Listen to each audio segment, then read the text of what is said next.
pada kesempatan ini saya dapat mengisi kembali dalam kajian ta'lim subuh di Ahad awal, insyaallah melanjutkan bahasan di pertemuan sebelumnya tentang kewajiban terhadap orang yang mukallaf, kewajiban terhadap seseorang yang sudah baligh sekaligus berakal yang sempurna.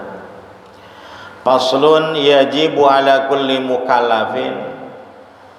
Pasal ini menjelaskan yajibu ala kulli mukallafin, wajib ala kulli mukallafin kepada seluruh orang mukallaf. Mukallaf itu aqilun baligun, orang yang berakal dan baligh. Berarti hukum wajib ini tidak berlaku selain kepada orang baligh yang berakal. Pada anak kecil gitu kan, ini tidak berlaku kepada anak kecil. Namun alangkah baiknya dari semenjak kecil diajarkan, karena kalau diajarkan dari kecil insya Allah menjadi biasa. Al bisa bil biasa, wala bisa bila biasa, wal bisa bila biasa, bahwa langka gitu. Bisa itu karena biasa, tidak akan bisa kalau tidak dibiasakan, dan kalau bisa tanpa biasa itu jarang gitu. Itu jarang. Apa yang menjadi kewajiban kepada mukallaf?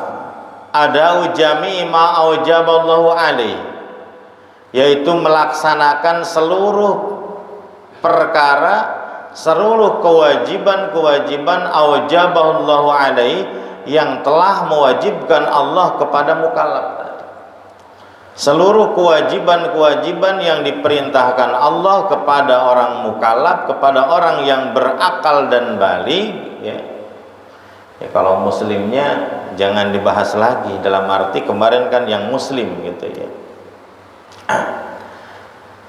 Seluruh yang diwajibkan Allah, seperti mana sholat gitu, ini wajib dilaksanakan.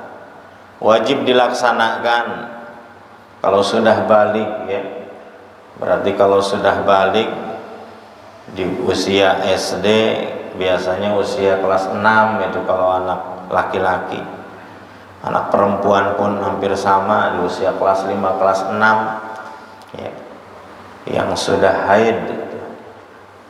Yang sudah haid kelas 5, kelas 6, atau yang kalau anak laki-laki yang sudah mimpi basah ya, itu di kisaran usia 10, 11, 12 tahun.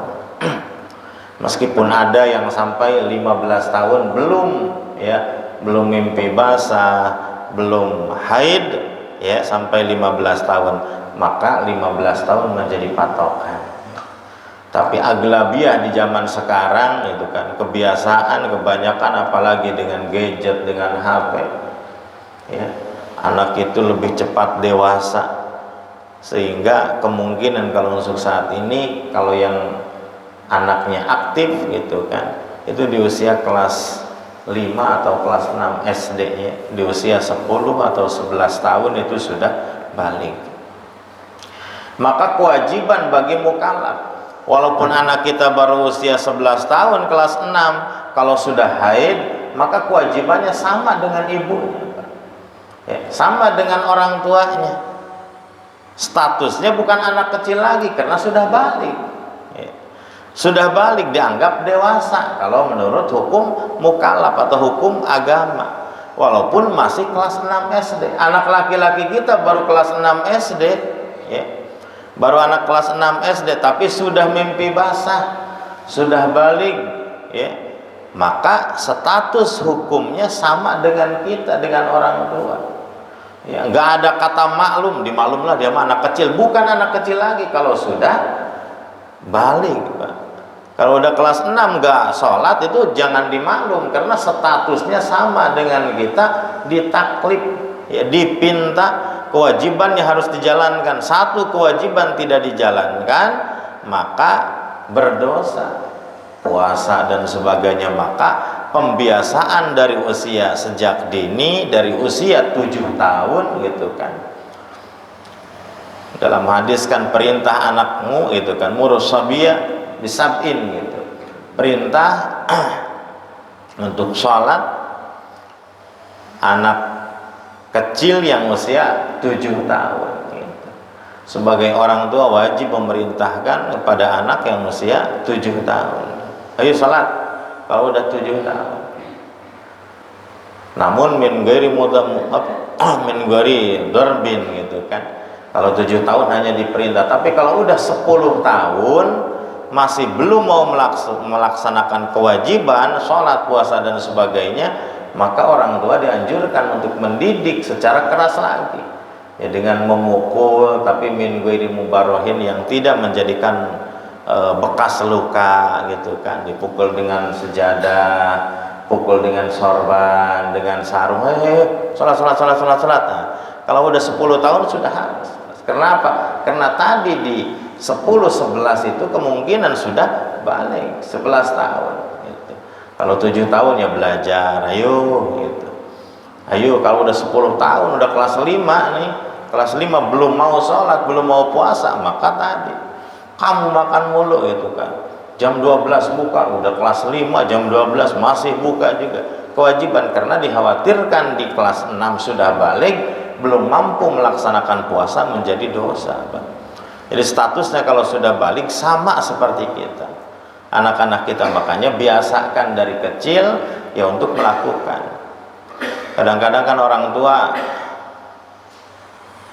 suka ada pembiaran, Pak, kasihan bahasanya, yang padahal bukan kasihan itu. Kalau membiarkan anak tidak sholat, ya tidak puasa, tidak melakukan kewajiban-kewajiban yang diperintahkan, ya bukan kasihan, itu malahan tega gitu kan, Pak. Itu malahan bukan kasihan, seperti anak sudah akil balik, sudah balik tapi tidak menutup aurat, ya, tidak memakai hijab, itu kan keharusan orang tua, kewajiban orang tua. Kalau tidak berarti kasihan, udah biarin, kasihan gitu. Makanya kita sholat di rumah, sholat di masjid sekarang. Anak kita bangun belum, gitu Pak. Istri kita bangun belum.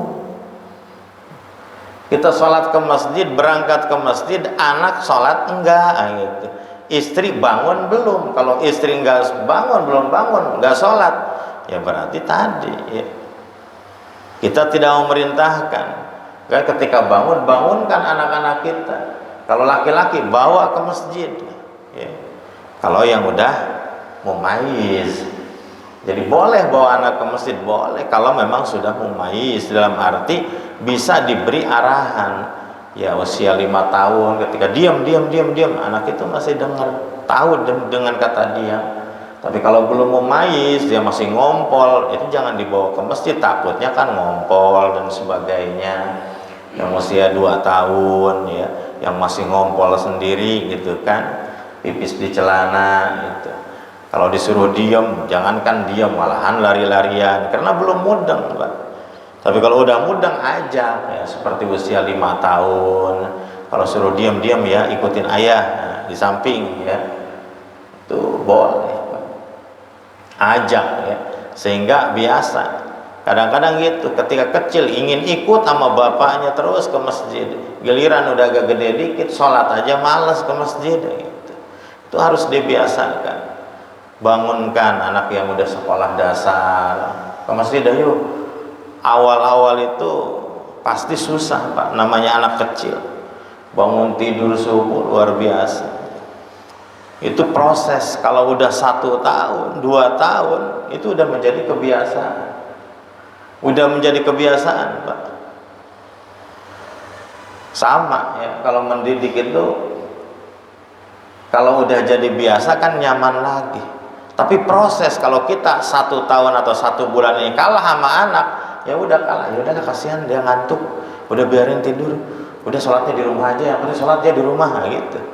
Padahal anak laki-laki, ajak ke masjid itu, ajak ke masjid, sholat di masjid bareng sama orang tuanya, didampingi,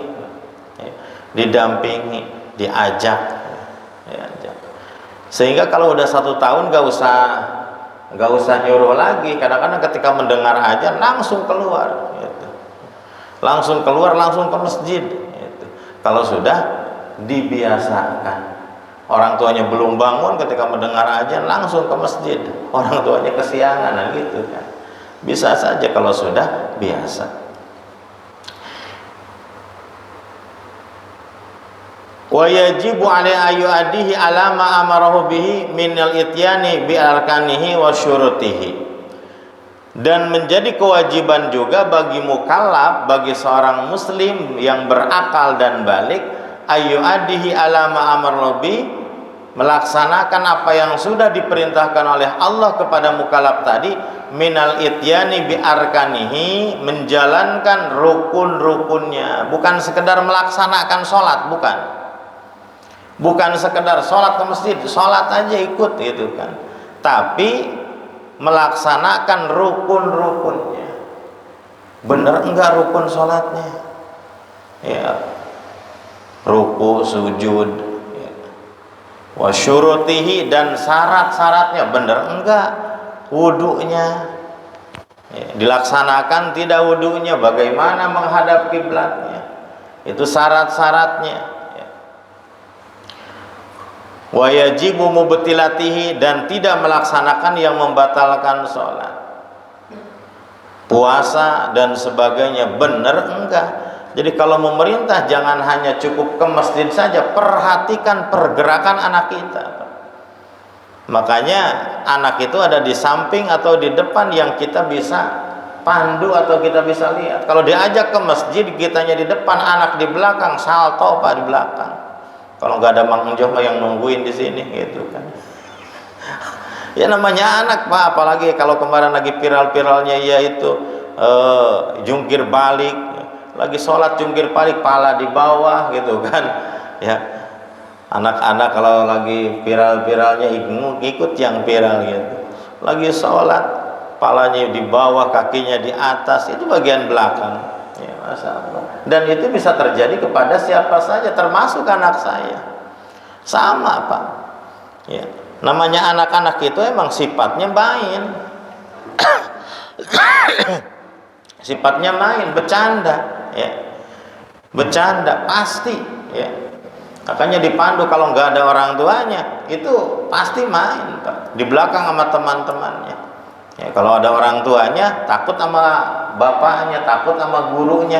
Biasanya anak takut itu hanya bapak sama guru, sama orang lain ya tadi nunggu selah. Kalau Mang Enjoh lagi sholat baru main lagi, kata Mang Enjoh, padahal saya nunggu udah 2 rakaat nih, giliran saya mau berjamaah 2 rakaat, ya giliran 2 rakaat anak-anak langsung main lagi. Lah itu sifat anak-anak Pak, makanya perlu dibimbing ya. Kalau bisa ya sama orang tua, di samping orang tua, sehingga takut, awas ya, kalau umpama main kamu ulang lagi sholatnya gitu.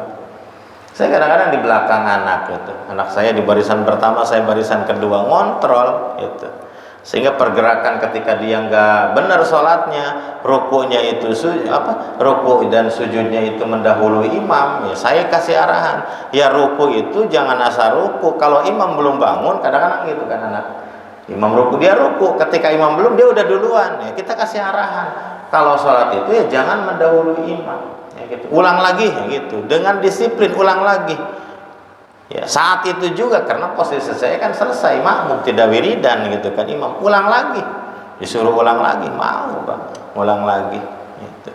Ketika main sama temennya ya, terlihat dia bercanda, ketika saya sholat kan nggak bisa melarang, tapi ya emang ketika ini kan lihat gitu, karena kekhusyuan saya juga mungkin kurang gitu kan, karena masih lihat anak bercanda gitu kan gitu. Anak bercanda ya, ketika selesai ulang sholatnya ya, ulang sholatnya dari awal. Kalau 4 rakaat ulang lagi 4 rakaat, karena tadi itu nggak sah gitu. Maka ketika dibiasakan seperti itu, anak itu takut, mungkin awalnya takut sehingga sholatnya benar gitu, karena ada orang tuanya yang mendampingi.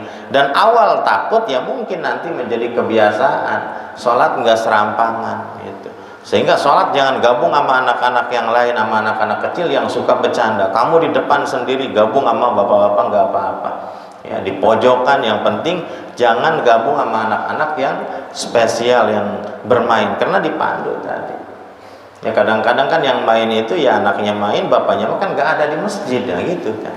Makanya anak nggak takut Pak, nggak takut sama merebut ya. Kalau ini matanya larak-lirik, ada merebut, masih ada penghijau, galak dia mah gitu kan. Ketika mau Allahu Akbar, wah udah kakinya main tendang lagi.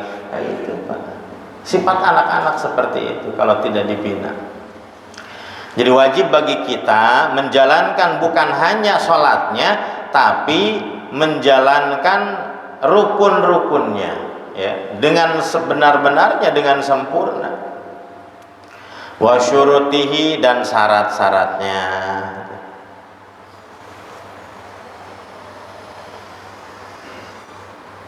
Wa yajtanibu mubtilatihi, menjauhi yang membatalkan semua ya, sholat, puasa. Insyaallah kita bahas ke depannya ya. Karena emang bahasannya bahasan ini. Wajib sholat ya, syarat sholat, rukun sholat yang membatalkan sholat, syarat puasa, rukun puasa yang membatalkan puasa. Apa sih perbedaan antara rukun dan syarat? Nah, itu kan. Dalam setiap ibadah ada rukun, syarat. Ya, sholat ada rukun, ada syarat. Bedanya kalau rukun, rukun itu ma wajaba wan qata'a, perkara yang wajib wan qata'a tapi putus-putus ya. Seperti ruku ya, enggak selamanya ruku. Sujud enggak selamanya sujud. I'tidal itu rukun ya. Wan qata'a putus ya. Ruku enggak selamanya ganti dengan i'tidal. I'tidal enggak selamanya ganti dengan sujud. Itu namanya rukun.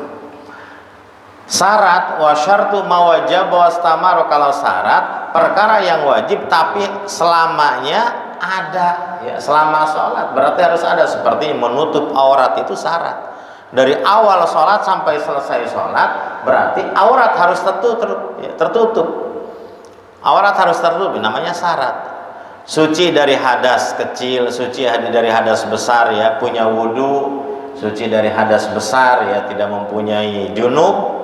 Ini dari awal sholat punya wudhu sampai akhir sholat harus langgeng. Tengah-tengah batal, kentut ya berarti batal sholatnya. Karena syarat itu dari awal sampai akhir tetap wastamaro. Suci dari najis, dari awal pakaian ini gak kena najis sampai akhir.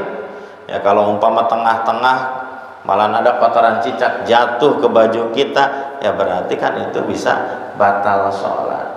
Kalau kotoran cicaknya basah ya, yang langsung nempel, itu berarti batal salat karena terkena najis. Itu syarat. Jadi kalau membedakan antara syarat dan rukun, kalau rukun putus-putus, kalau syarat selamanya. Menghadap kiblat maksudnya apa?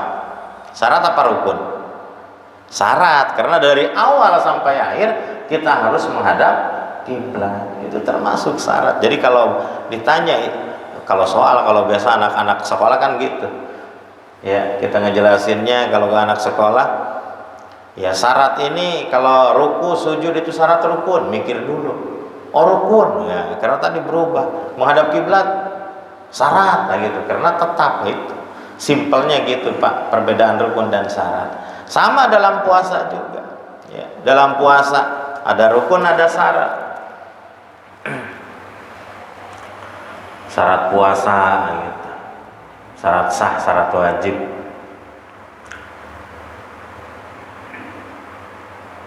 Wa yajibu alaihi amru man ra'a tarika syai'in, dan kewajiban kita sebagai mukallaf ya, bukan hanya melaksanakan kewajiban yang diwajibkan oleh Allah, sholat, puasa, zakat, ibadah haji ya, tapi juga wa yajibu alaman amara wa yajibu alaihi amru man ra'a tarika syai'in minha. Wajib bagi mukallaf juga memerintah orang yang dia melihat orang tersebut tidak melakukan kewajiban. Nah, gitu.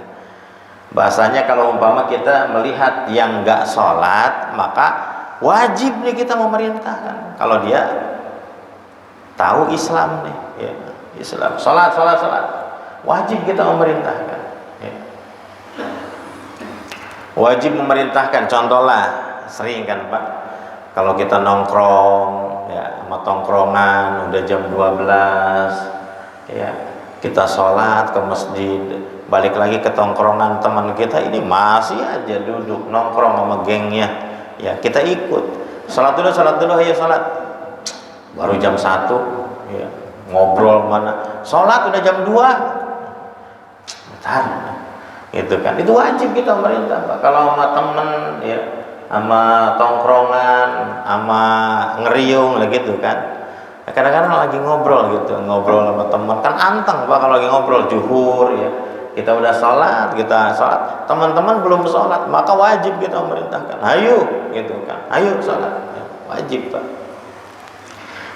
Yang kita melihat orang tersebut tidak melakukan kewajiban, sama kalau umpama yang nggak puasa, besok puasa ya, sekarang malah ngopi, baru jam 12 istirahat kerja ngopi, besok puasa ya, nah itu wajib memerintahkan. Kita sebagai mukallaf, jadi bukan hanya kita melakukan, tapi kita juga wajib memerintah orang yang tidak melakukan kewajiban, sholat, puasa, zakat, ibadah haji ya. Sama ketika kita punya teman gitu yang mampu tapi belum daftar haji, ya perintah, kamu udah punya mobil, kamu udah punya aset yang banyak, duit tabungan juga ini ada puluhan juta ya, coba daftar ya, daftar haji ya. Kalau saya memang belum ada duit untuk daftar gitu kan, kamu mah ada tabungan, ngejual tanah kan kemarin orang tua dapat 500 miliar, udah daftar haji ya, itu wajib kita memerintahkan.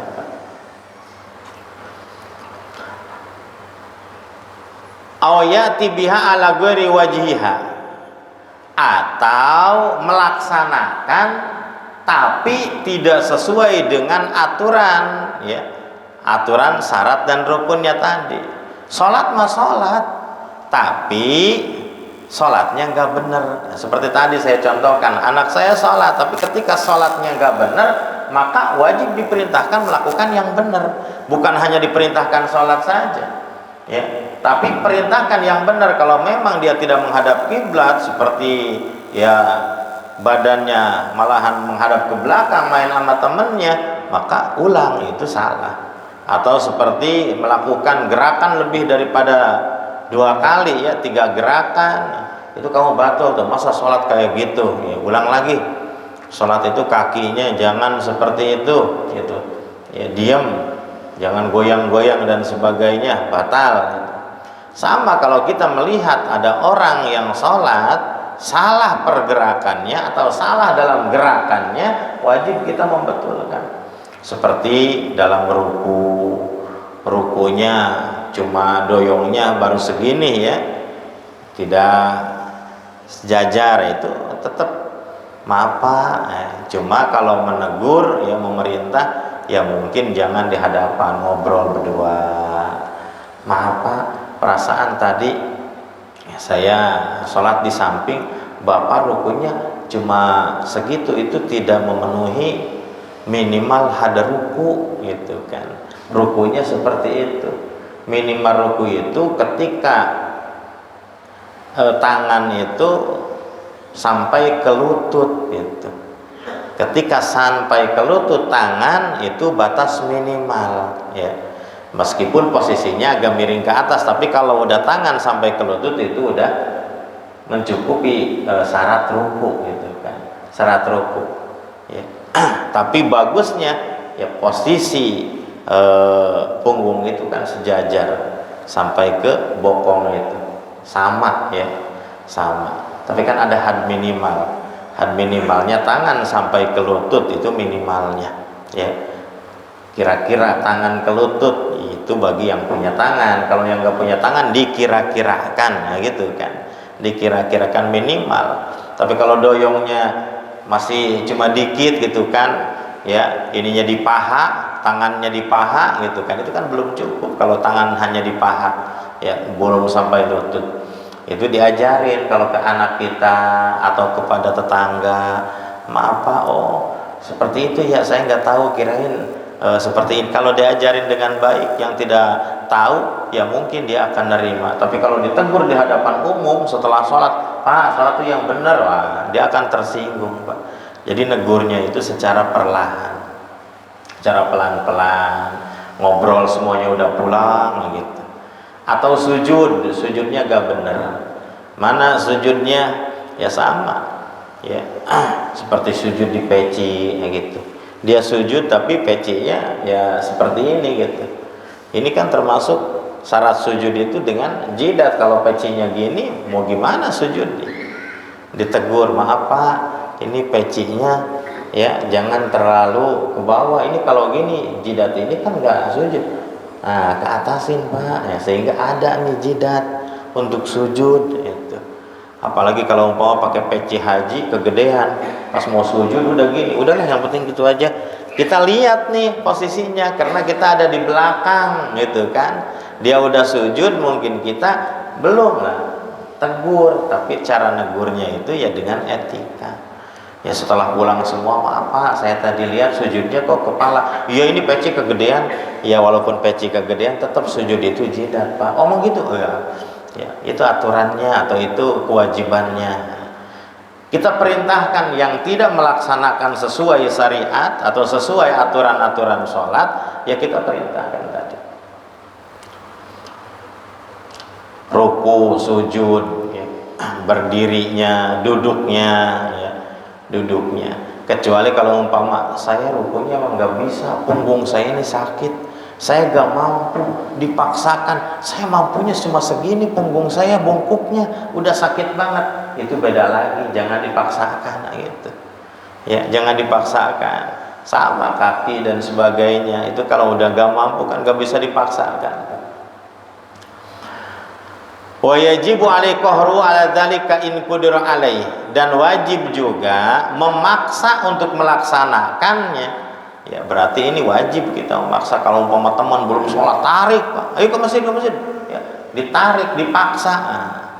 In qudira alaihi, kalau kita mampu memaksa anak kita gak sholat, paksa, mau nangis juga. Pernah saya itu Pak, maksa anak itu sampai nangis, saya tarik gitu. Ya, sampai ke masjid nangis, udah karena tadi gak mau tapi dipaksa gitu. Ketika awal-awal mungkin 5 kali saya maksa gitu ke masjid, nangis Pak tiap ke masjid 5 kali, tapi setelah ke 6 kali udah enggak nangis, walaupun terpaksa, ya terpaksa tapi enggak nangis. Kesininya ya karena udah biasa, udah proses 2 tahun gitu kan, dari usia 3 tahun, dari usia 5 tahun sampai 8 tahun gitu kan, udah biasa, sehingga ketika mendengar azan langsung ya keluar karena udah proses 3 tahun gitu tiap hari. Ini kalau subuh ya, kalau subuh, zuhur, asar, maghrib, isya kan emang udah kebiasaan. Ini yang subuh yang paling sulit. Kalau bisa paksa ya, tetangga kita, ayo baru sholat, gedor pintunya, kamu gak sholat ya gitu. Tapi kan kalau tetangga kita nggak tahu antara sholat di rumah dan enggaknya. Tapi kalau keluarga kita yang di rumah kita tahu kan kalau dia belum sholat, istri belum sholat, bangunin gitu kan, wajib kan. In qudira. Wa illa, kalau tidak mampu, tidak bisa, malahan kalau dipaksa marah-marah nih teman ya tongkrongan. Wa illa payajibul alil inkar, wajib inkar dalam hati, ya Allah, saya pada tidak suka ini teman nongkrong tapi nggak sholat, diajakin sholat udah, ditegur sholat udah, sholat. Saya juga Islam, nah, jawabannya cuma gitu doang ya gitu. Sholat tapi enggak, ya Allah, inkar bahwa ada apul iman. Inkar itu adalah selemah-lemahnya iman. Dia seharusnya ya tadi, kalau bisa dengan tangan, paksa dengan tangan, ya dengan tangan tarik. Kalau tidak bisa dengan ucapan, ajak sholat, ya ajak puasa. Kalau tidak mampu juga, kalau diajak malahan marah, ya udah inkar dalam hati. Jadi tidak memerintah secara lisan tapi hati inkar. Wa dzalika adaful iman. Ini paling lemah iman. Aqallu ma yalzamul insan indal ajzi. Jadi minimalnya ya bagi manusia ini inkar ketika melihat teman, anak atau istri ya yang tidak melakukan kewajiban. Wa yajibu tarku jami'il muharramat. Wajib juga bagi mukallaf menjauhi seluruh yang diharamkan oleh Allah. Ya. Wajib kita menjauhi seluruh yang diharamkan oleh Allah, sekaligus wanaha murtakibuha wa manuhu kohron. Kalau ada yang melakukan keharaman, ya, yang haram, ini wajib mencegahnya. Ya tadi, bukan sekedar memerintah sholat aja. Kalau tongkrongan lagi main gitu, judol, jadi online dan sebagainya, maka wajib kita melarangnya. Atau lagi mabuk-mabukan, wajib kita mencegahnya, kohron, ya, secara paksa. Kalau mampu ya buang botolnya, pecahkan botolnya, buang mirasnya kalau bisa. Kalau enggak ya minimal dengan omongan, kamu mabuk mulus, dosa tuh, berhenti dari mabuk gitu. Tapi kalau enggak mampu juga, kalau diomongin takutnya malah ngebacok gitu kan, mukul dan sebagainya, ya inkar saja. Ya Allah, ini ada orang yang maksiat tapi saya tidak mampu melarangnya karena ini orangnya ya garang-garang atau serem-serem gitu, saya nggak, itu inkar saja. Bahwa adapun iman kalau hanya inkar ini terlemah, ya.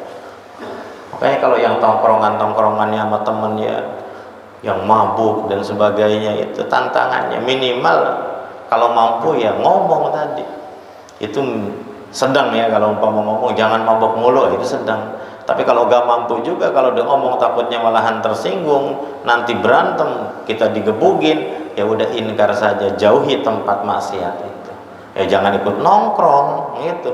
Kalau ikut nongkrong lama kelamaan nyicipin gitu. Udah jauhi tempat maksiat tadi. In qudira, kalau mampu ila wajib ali inkar, ya, biqalbihi wa mufaraqatu maudhi'il maksiyah, dan menjauhi tempat maksiatnya. Jangan nongkrong sama orang yang mabuk, jauhi tempat maksiat. Wal haram ma tawadallahu murtakibu bil iqabi wa wa'ada tarikahu. Yang disebut haram itu yang Allah mengancam pelakunya dengan siksa dan menjanjikan orang yang meninggalkan yang diharamkan dengan pahala, seperti mabuk-mabukan, zina. Kalau umpama kita punya temen nih, ya, zinah mulu gitu kan, ya kalau bisa ya jangan gitu, paksa, ya. Tapi kalau umpama nggak mampu, dengan ucapan, kamu nih udah dewasa, daripada zinah mulu mendingan nikah saja, daripada pacaran tapi mojok mulu gitu kan, mendingan nikah gitu. Itu ajarkan. Kalau nggak mampu juga, ya inkar dalam hati. Itu punya temen ini nikah enggak, pacaran, pojokan mulu, pacaran sampai malam, inkar, ya, hati. Dan jangan di tempat itu, jauhi tempat maksiat itu.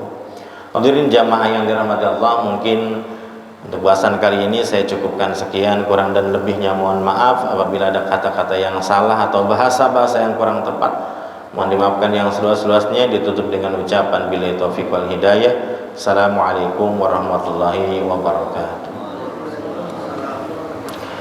Allahumma shalli ala sayyidina habibina syafiina karimina maulana Muhammad sallim maradallahu tabaraka wa ta'ala kullu sahabati rasulillahi ajma'in amin. Alhamdulillahi rabbil alamin hamdan na'imin hamdan syakirin hamdan yuafi ni'amahu yukafi mazidah. Ya Rabbana lakal hamdu kama yanbaghi li jalali wajhikal karim wa ala jami' sultanik. Subhanaka la nuhsi sana'an 'alaika kama asnayta 'ala nafsika, falakal hamdu hatta tarda, lakal hamdu idza radita, lakal hamdu ba'da ridha. Allahumma shalli wa sallim 'ala sayyidina Muhammadin fil awwalin, shalli wa sallim 'ala sayyidina Muhammadin fil akhirin, shalli wa sallim hatta tarisal ridha man 'alaiha wa anta khair warisin. Allahumma tawil a'marana wa sahih jasadana wa nawwir qulubana wa wasir zabana ila al-khair qarribna 'an sari abidna wa qudhi haijana fid dunya wa dunya al-akhirah wa khtim lana bil iman wa khtim lana bil islam wa khtim lana bi husnil khatimah wa la takhtim lana bi sayyi'il khatimah innaka ala kulli syai'in qadir. Allahumma lakal hamdu likal mushtaka wa antal musta'an wa la haula wa la quwwata illa billahil 'aliyyil 'azim. Rabbana atina fid dunya hasanah wa fil akhirati hasanah wa qina adzabannar. Bifadli subhana rabbika rabbil 'izzati amma yasifun. Wassalamun alal mursalin walhamdulillahi rabbil alamin. Al-Fatihah. A'udzu billahi minasy syaithanir rajim. Bismillah.